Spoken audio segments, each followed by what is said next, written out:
Good morning. Welcome to Bay Area Unitarian Universalist Church. I'm Reverend Katie McQuage-Loukas, and my pronouns are she and hers. Happy Mother's Day, my friends. We have all been born. We have all been mothered in some way, whether by parents of any gender or someone else in our lives. And so today we celebrate that spirit of nurture and care, however it has appeared for us. We honor the nurturing figures of blood and spirit who have shaped us into who we are today. Whomever you are, whomever you love, however you have arrived here today in body, in mind, in spirit, whether you're here with us in person or watching probably later on the recording, because I don't know if we're online yet, wherever you are in your spiritual journey, you are welcome here. If this is your first time with us, if this is your 500th time with us, we are glad that you are here and we are glad to be here together. My opening words today are from Reverend Mary Harrington. She was a UU minister and she was the mother of a friend of mine who is also a UU minister. We come together today in praise and thanksgiving for the gift of life itself. Someone gave birth to us, and some of us have given birth. All of us have been mothered in our time. All of us have mothered. Let our time today be one of recognition, that we arrive from so many places. Joy and delight, wistfulness and longing and worry, unmet needs and unfulfilled dreams, loss and regret. All that life is made of, mothers are made of too. Today we sing the songs of so many, mothers who are single parents, foster parents, mothers who relinquished their young out of necessity, mothers who found their heart in adoption, mothers who left their children in 1,000 ways, mothers who rejoice and mothers who mourn. We sing the songs of the grandmother, the auntie, the classroom teacher, the Sunday school teacher, the babysitter, the neighbor with endless cookies and time. There is a kind of love we cannot live without. It is never too late, no matter our age or situation. We sing a song of gratitude for all the moments of being known, being cherished, being found. Come and let us worship together.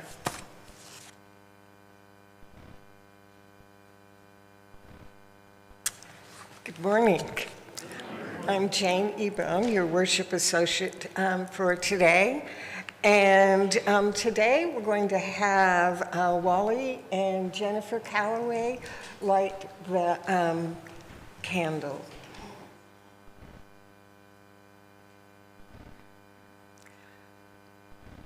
We light this chalice to find inner peace, love for each other, and faith in ourselves. Also, to be welcoming to whomever we meet and kind to all living creatures. So gather around this light of hope as we share this time together. And now, please stand as you're willing and able to sing our opening song, number 100, Peace Like a River. River.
covenant is not a definition of a relationship, it's the framework for our relating. This calls for a level of trust, courage, and sacrifice that needs to be nurtured, renewed, and affirmed on a regular basis. Abiding in covenant is an art form, a mutual creation. Please join me in saying our covenant. Love is the doctrine of this church. The quest of truth is its sacrament, and service is its prayer. To dwell together in peace, to seek knowledge and freedom, to serve humanity in fellowship. Thus we covenant with one another.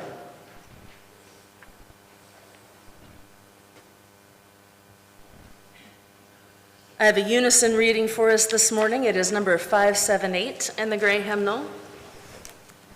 And it is from Olympia Brown.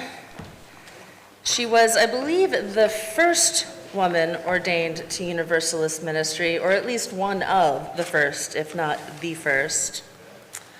Number 578, This Great Lesson. Please join with me. We can never make the world safe by fighting. Every nation must learn that the people of all nations are children of God and must share the wealth of the world. You may say this is impracticable, far away, can never be accomplished, but it is the work we are appointed to do. Sometime, somehow, somewhere, we must ever teach this great lesson.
Good morning. My name is Gloria Miller, and I am the Director of Religious Education here at Bay Area Unitarian Universalist Church. Our story for all ages today is a story about a famous Unitarian. Her name was Julia Ward Howe, and she was a Unitarian social justice advocate. Early advocates of Mother's Day in the United States originally envisioned it as a day of peace, to honor and support mothers who lost sons and husbands to the carnage of the Civil War. In 1870, nearly 40 years before it became an official U.S. holiday, Unitarian and social justice advocate Julia Ward Howe issued her inspired Mother's Day proclamation, calling upon mothers of all nationalities to band together to promote the, quote, amicable settlement of international questions, the great and general interests of peace, end quote. She envisioned a day of solemn council where women from all over the world could meet to discuss the means by which to achieve world peace. Julia Ward Howe was a prominent American abolitionist, feminist, poet, and the author of the Battle Hymn of the Republic. She nursed and tended the wounded during the Civil War. She worked with the widows and orphans of soldiers on both sides of the war, realizing that the effects of the war go far beyond the killing of the soldiers in battle. The devastation she witnessed during the Civil War inspired her to call out for women to, quote, rise up through the ashes and devastation, end quote, urging a Mother's Day dedicated to peace. As the call for a Mother's Day carried on, it gained new momentum, and it finally became a national holiday in the early 1900s with the lead of Anna Jarvis, who had been inspired by her mother, Ann Jarvis, who had worked with Julia Ward Howe. While Mother's Day has presently lost much of its early edge for justice, it's important to remember some of the underpinning intentions and recommit to its prescient calling. At a time when our country is supporting devastating and costly wars abroad, and many of our own communities are torn apart by violence, perhaps it's time for Mother's Day to return to its roots.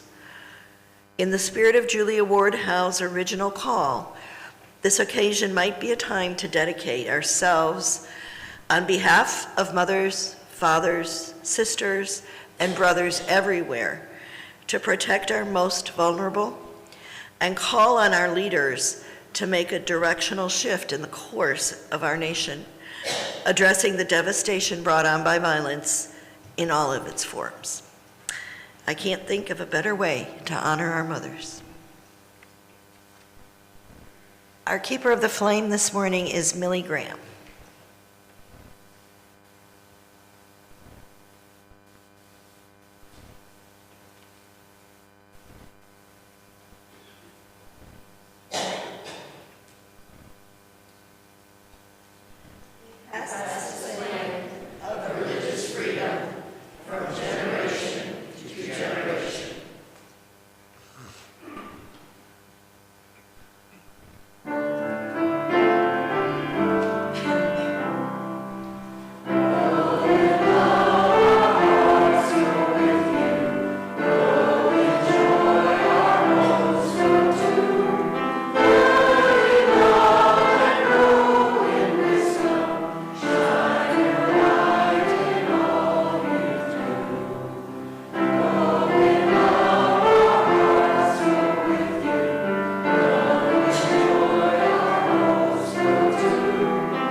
Today, I light our red candle of community. As always, a reminder that we are part of a greater whole, the community here in this place, the community beyond its walls, and indeed the global community.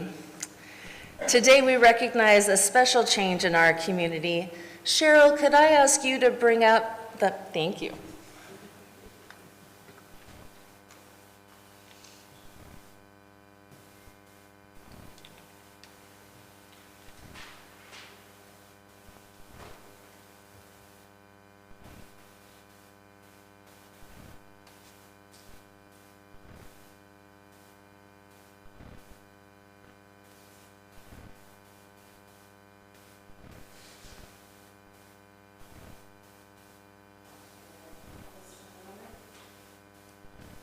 And I would like to invite Jennifer and Wally Calloway to come forward for a few minutes. They have been part of our community for a long time. They predate me by quite a bit. And they are getting ready to move to be closer to family, and we will miss them so much.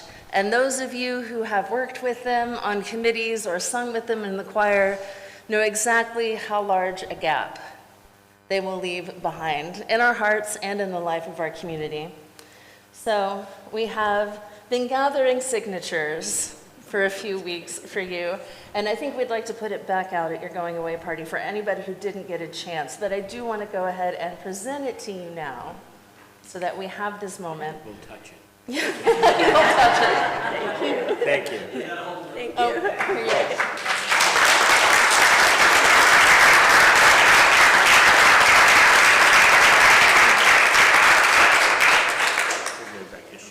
Yeah, you want to give it back to Cheryl, and then we'll pop it back out there. So if any of you have not yet signed it, do it after church on your way to the going away party.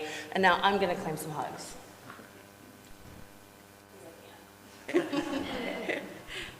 I want to tell you that this church has welcomed us. We've been here almost 11 years in this land of Texas. And you've welcomed us. You've been a haven of respite for us in this land, and we will remember each and every one of you. We've been very, very happy to have known you and to shared with you many, many stories and picnics and good food and adventures. And we wish you all the best in this church as we leave. Thank you.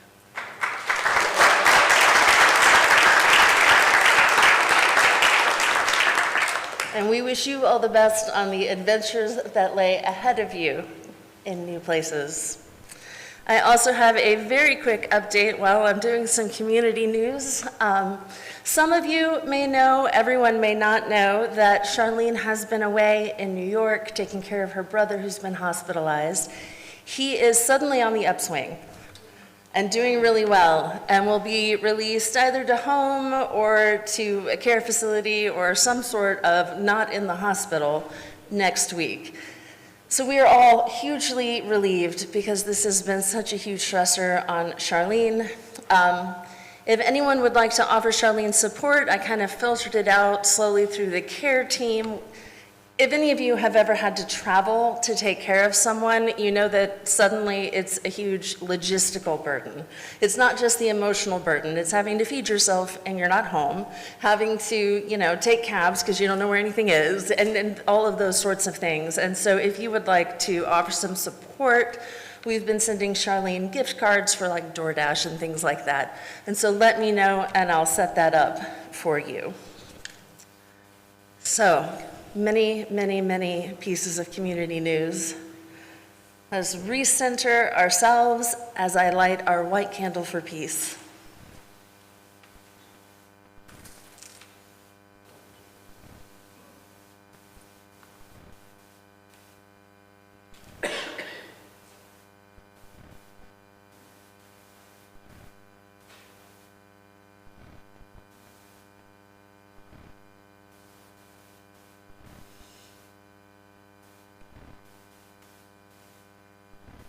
Our white candle reminds us that beyond our walls, there is violence in this world. There's local violence in our communities, and there is global violence. There is the ongoing violence in Gaza and the West Bank, in Ukraine, in so many places: Sudan, Myanmar, Ethiopia, Yemen, Syria. Right now, there's also violence and conflict between India and Pakistan, which I know is a fearful thing. We recommit this day and every Sunday, but especially this Mother's Day Sunday, to peace, for an opportunity to build a world where all might flourish and thrive. Even amid the large concerns of the world, we have our own concerns we brought with us today, no less important and no less valid for being individual, for being ours. And so I invite you to bring those forward and share them with us in the form of lighting a candle. Share your joys and celebrations and milestones, and share your worries and your sorrows too. All of those things are part of you. All of those things are part of us and part of the fabric of our community, and we will bear witness to those things with you. Come forward as you are moved, and if you would like a candle brought to you, raise your hand.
Will you please join with me in prayer? Infinite mystery at the heart of all things, you are genderless or genderful, for you contain all things, and that which we have long named as mothering. You in all of your forms are in the hand that feeds a child, the arms that rock, the body that carries in the womb, but also all the bodies that later carry us too. We give thanks this day for all the lives that have nurtured ours, who have held us and fed us and celebrated with us, who taught us to laugh and to play and to love. We also hold in our hearts sorrows, knowing that some have lost that figure of loving nurture in their lives or never had it the way they could have had it. We sorrow and grieve with those who have longed to bear children and could not, those who have lost children, for those who are not in loving relationship, for those who are in complex relationship, for all that is not as we would wish it to be for ourselves and for each other. Spirit of life and love, remind us that we all have the power to mother, each of us in our own ways and manner. Each of us offering to others what wisdom we have gathered, the care of our loving hearts, the companionship of compassion and support. Spirit of life, remind us also that we are all worthy to receive this from a plethora of loving sources.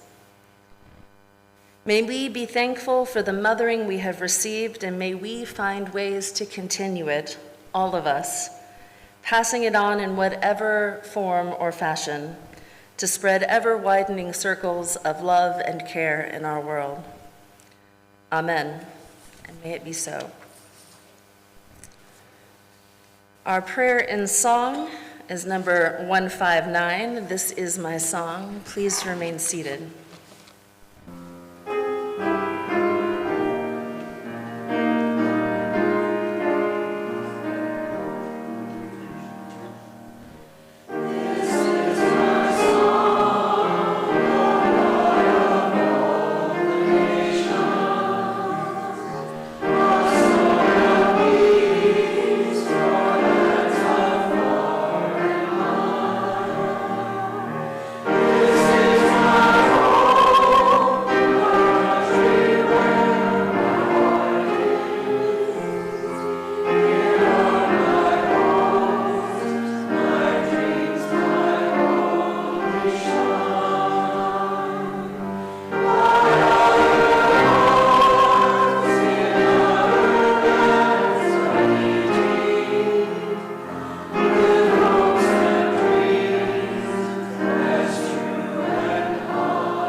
Today's reading is a Mother's Day proclamation from Julia Ward Howe.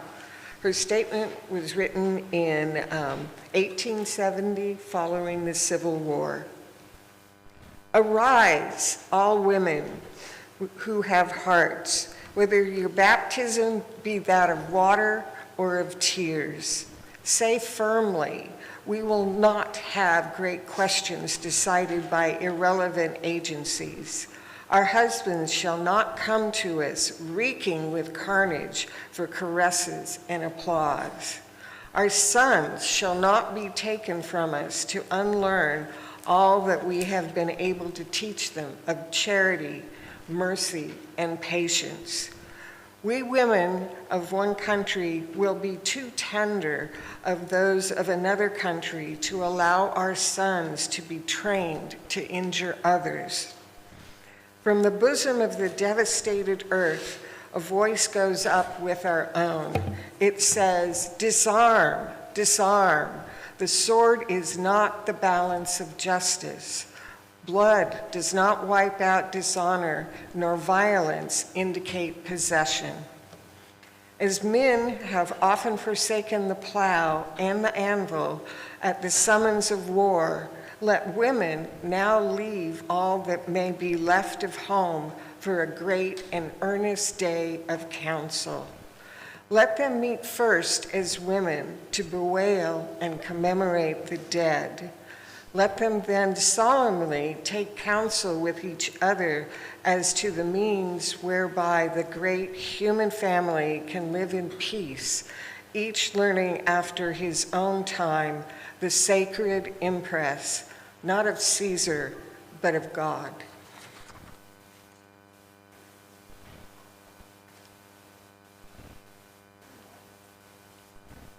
I know that Gloria has already told us a good deal about Julia Ward Howe, and I'm going to repeat a little bit of that because I'm trying to take us on a pathway. So, she is perhaps best known for the Battle Hymn of the Republic. It was a Union war anthem, and some of you probably know exactly what it is, but for those of you who don't, it begins with "My eyes have seen the glory of the coming of the Lord. He's trampling out the vintage where the grapes of wrath are stored." So it's ringing a bell. It's a very warlike song. She was an abolitionist, and those lyrics and what I know of the abolitionists of the time period imply that she saw the Civil War as divine wrath, what Lincoln called the great terrible sword, unleashed to establish a new order of freedom, or at least to atone for what had gone before. That was a very common view at the time. Even among the abolitionists who had been pacifists, the vast majority of them left pacifist movements to support the war.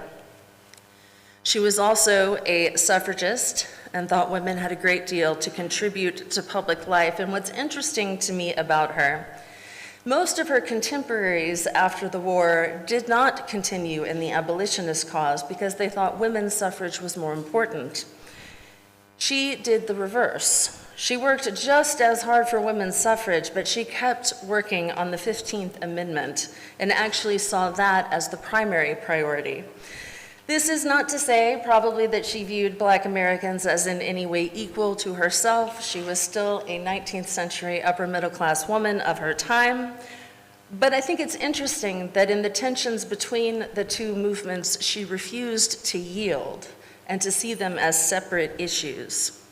Which is why I think it is important that she rejected war. It's not that she was incapable of deciding between causes. She made a firm decision.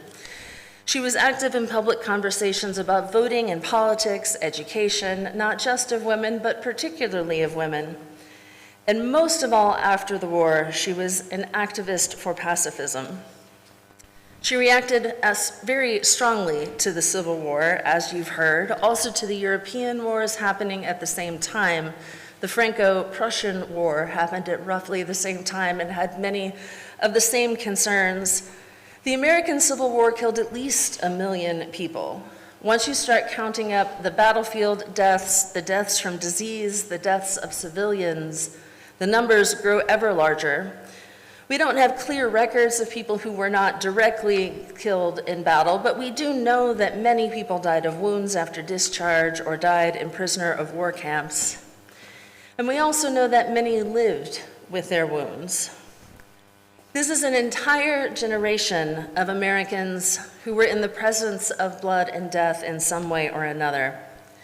Many who could not fight served in other ways, often caring for the wounded, as Howe did. People who did not go to war had war come to them. or the war came home eventually through the wounded of the community. The brutality of the Civil War was unprecedented. Armaments had become far more powerful and accurate, but tactics had not changed to match that. So people were making the charges of wars past up against weapons that did drastically more damage. That was true in Europe as well. And so after the war, the woman who wrote the Battle Hymn of the Republic and who continued to campaign for the rights of Black Americans also wrote the Mother's Day Proclamation and advocated tirelessly for women and for peace.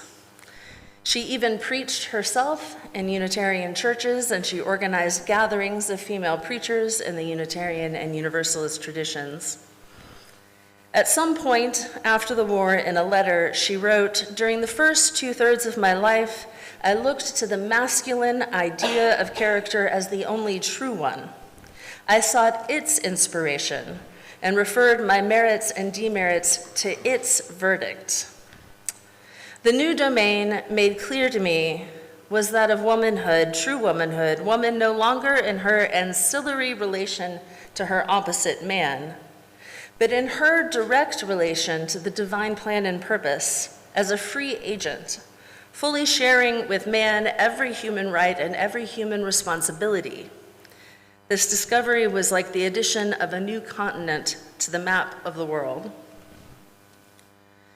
While we have certainly moved past the 19th century's ideas about womanhood and manhood, I would hope, I do think it's important to spend some time thinking about what she meant when she was using this language about gender in public life.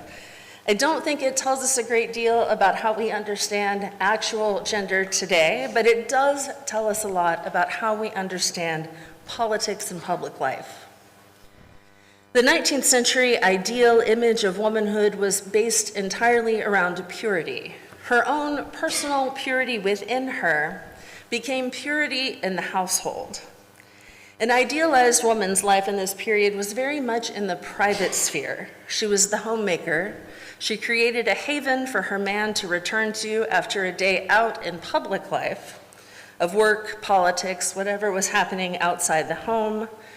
She was to nurture the children and shape and mold them to either prepare them to go out into that public life or to create more private havens in their turn.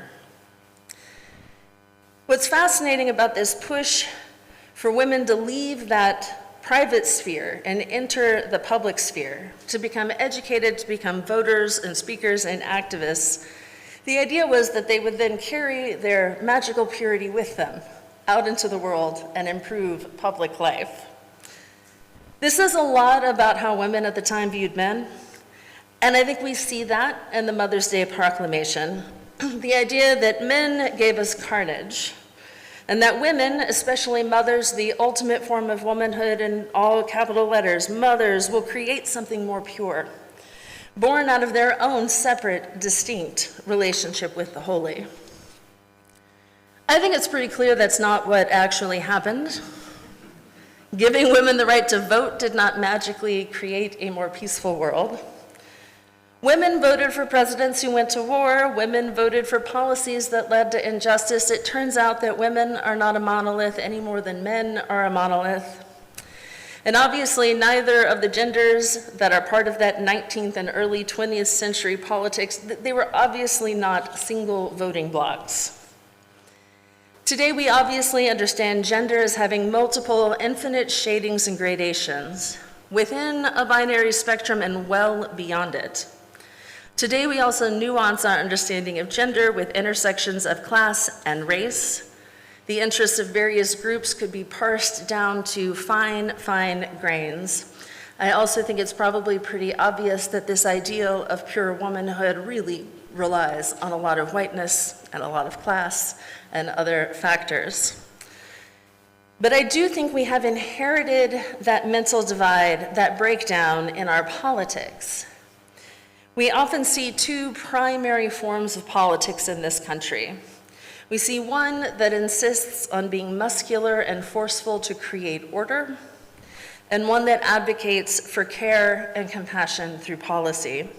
And these don't map neatly onto the parties, but that is the spectrum a lot of our media analysts and commentators apply. The number of people who talk about their president as their dad would seem to indicate we're still in this weird mental map of the territory, whether that's, the disciplinarian dad or the cool dad, people still use that language. And that mental map hasn't broken down, even as our mental maps of gender have fragmented. A lot of people are spending an awful lot of time and energy trying to put that gender map back together through rolling back progressive legislation, among other things. But it's also interesting to note the rise of cultural norms that would put those they consider to be women back in private spaces, creating those pure homes that are visible on traditional wifely social media accounts. Maintaining their own personal purity, too, seems to be part of the common narrative. And this shift is running in parallel with an increasingly forceful and aggressive political and public life, in which violence is seen as within the acceptable norm. Hierarchies are being enforced with threats and weapons, and there is apparently an idea that nurture has no place in public life, that nurture only belongs in private life, in the home, with women. It's so gross. So gross. And it's obvious that voting more women into public office does not magically fix this. It doesn't magically create a peaceful matriarchy. Women often align themselves with hierarchical power to claim their own little place in it. Women are not inherently nurturing and peaceful. But I do think it's important to ask ourselves, what is it that happens when a full representation of our people are present in public and political life? What is created when every form of identity has an opportunity to contribute? What about our politics changes? One of the greatest achievements of the deconstruction of gender was the space made for all people to be fully and totally themselves, regardless of the roles society would previously have regarded as normative. To remove gender, or to separate gender and personality, anyone can be fierce or gentle, or nurturing or disciplined or stoic or emotional. To allow everyone to be all of these things or none of them. To allow all of these pieces of who we are to have roles in both public and private life. To dissolve that boundary as well. To value those contributions at every level, to allow the full complexity of human experience and relationship in every areas of our lives to have space in public, this changes our politics. We've seen a little bit of this in how healthcare is discussed, not just in the ACA, but I often think of the establishment of mental health parity. For those of you who are younger than I am, there was a time when your insurance company wouldn't cover mental health care. They could just not. And legislation was passed that said if you cover health care at all, you have to cover all of health care in roughly the same way, mental health parity. If you treat a physical condition with medication, you have to cover mental health medication. Part of making this happen was affirming the value of people who would once have been dismissed and shunned back into private life. They were able to speak of their own experiences, contribute to the public discourse, and ultimately rewrite language around health insurance law. It's a big deal. The vision of women as pioneers in purifying public life probably peaked with the temperance movement, smashing liquor bottles and passing prohibition. And so I think that this vision of purifying public life probably collapsed when prohibition ended. But the contributions of allowing a wider variety of people in public life and the boundaries dissolved as they move into public life realign the political landscape in ways that are still resonating. If they didn't still resonate, people wouldn't be trying so hard to roll them back. And the lesson here, I think, is that multiple things are true at the same time. and that living with ambiguity and nuance is simply part of our maturity as individuals and a society. It's about understanding that multiple values are in tension with each other all the time, and that living in a world where we value multiple things is just part of moral decision-making that informs our lives as adults. Julia Ward Howe moved to pacifism after personally experiencing the horrors of war.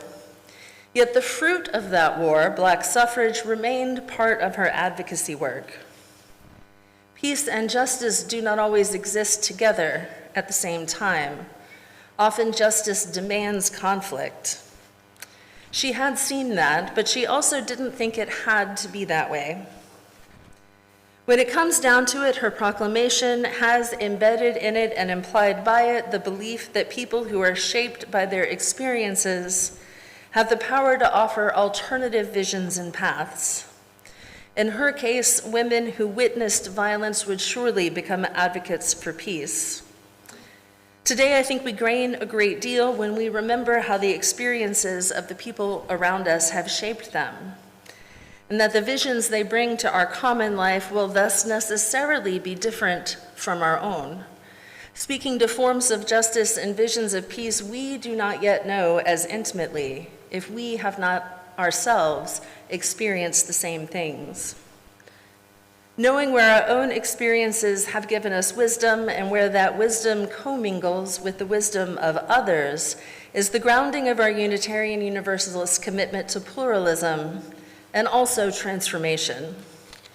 We are committed as a people to democratic processes that create and elevate shared vision. And sometimes, perhaps, that leads to greater justice and greater peace. This is not perhaps the most precise and clarifying call for peace, because I think we live in a time when the complexity and the nuance of that is all too real. Calling for immediate peace in Ukraine runs roughshod over the dignity of the occupied if it does not include their experiences and wisdom in creating a solution. Calling for peace in Gaza and the West Bank in a manner that does not account for the wisdom of the Palestinian people does the same. But it is possible to call for a world in which politics is based on nurture and care and compassion, qualities we have historically at least associated with mothering, politics that value life more than enforcing a social order. This world could uphold justice and lay the groundwork for peace.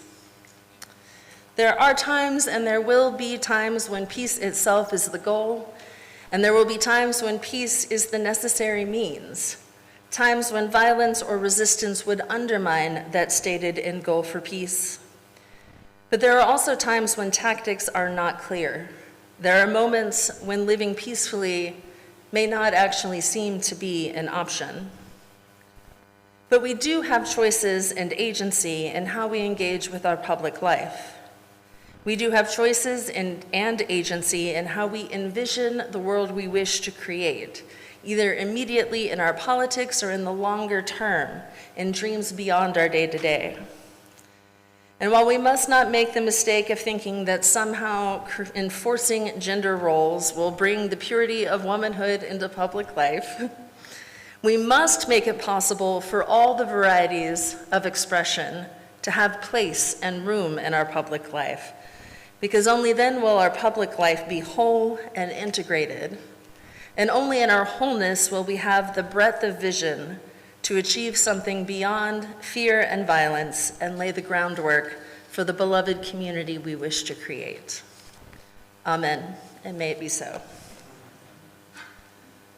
Beloved friends, it is time for us to ask for something to support the care and sustenance of this community. We do not have a pope, we do not have a hierarchy, we do not have the wealth of generations supporting this church. What we have is us. And so at this time, we ask that you consider whatever abundance there may be in your life, and in gratitude for that, generously share with us. The offering will be received with gratitude.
Please join me in saying our blessing.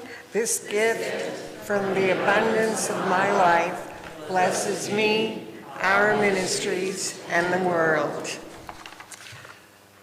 Okay, announcements. We've got a few. Please plan to attend a town hall meeting to discuss a proposed plan to deed our portion of Beacon Street to Harris County immediately following next Sunday's service, May 18th at 12:15 here in the sanctuary. The members of the Buildings and Grounds team and Board of Directors will be present to share information and answer any questions you may have. You can find out more information about the meeting in the May newsletter and in the Tuesday email briefs. And the town hall meeting will prepare us to vote on the road issue at our next congregational meeting, which will be on June 1st. Very important, mark your calendars, June 1st. In addition to the vote on the Beacon Street deed proposal, we'll have our usual reports. We need a larger quorum than usual to hold the vote on the deed proposal, so please make a special attempt to attend that day. And today, we're throwing a going away party for Wally and Jennifer Calloway, as we've noticed. And the big event is going to take place after the service in Cockrell Hall, and we hope you'll join us. Wally and Jennifer have been such a big part of our community, and very soon, as Katie said, they're going to be going to Colorado.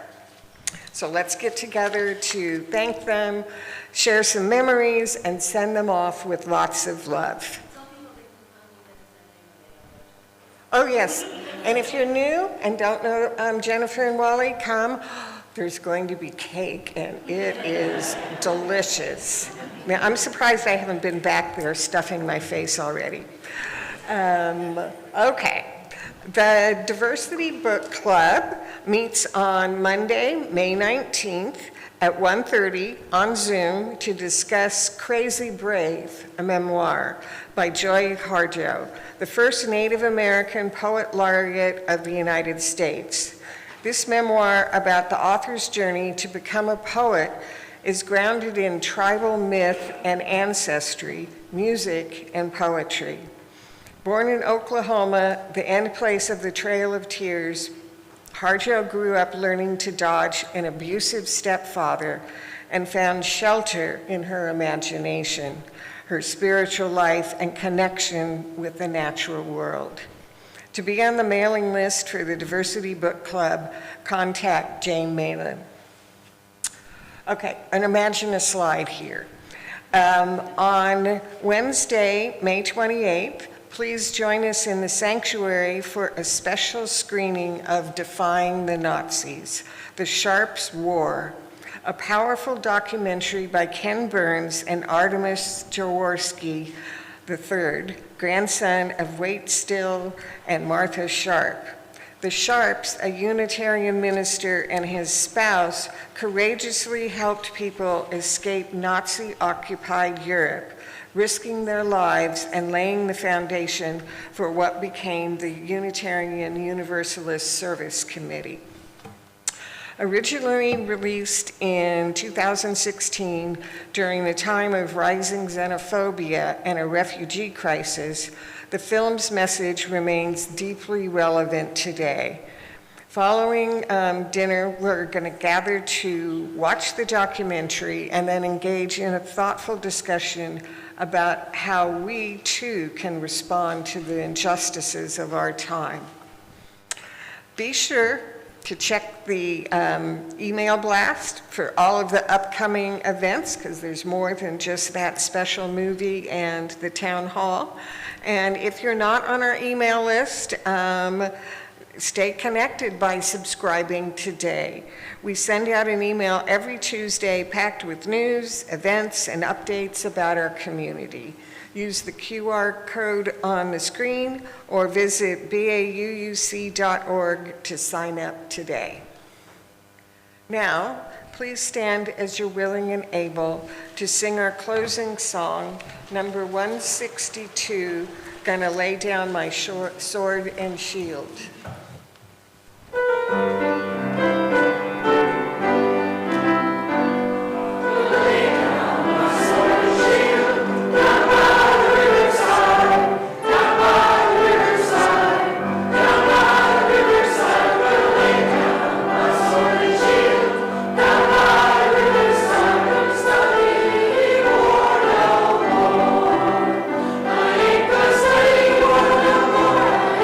Study war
May that peace, which passes all understanding, keep your hearts and minds in the knowledge of love.